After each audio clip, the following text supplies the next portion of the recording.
你我都需要注意的隐私权概念。在网际网络充斥生活的时代，个人隐私的保护渐渐受到社会的重视。你是否曾经注意到自己的个人资料外泄了呢？或是你已经侵害到他人的隐私，自己却不晓得呢？隐私其实具有高度主观性，每个人对隐私的感受和想法也都不同，对私密事物被他人知晓的在乎程度也不同。但像个人身份资料、生活足迹、通讯内容等，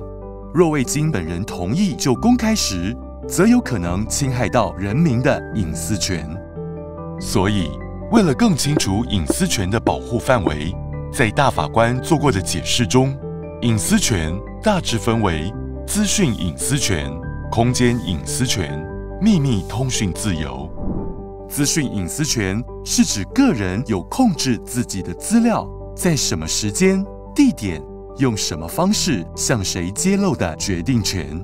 所以，研究生在搜集研究问卷时，务必要做到资料保密的责任。除了妥善管理每一笔资料，更要做到保障受试者权利的义务。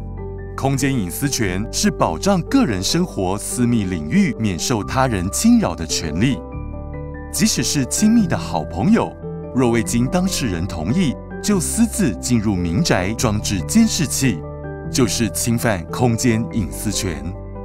秘密通讯自由是对个人在通讯内容、对象、时间、方式保有不受他人侵扰的权利。例如，当学生违反班级秩序，上课使用手机传递讯息时，虽然师长可以没收手机，避免学生干扰课堂秩序，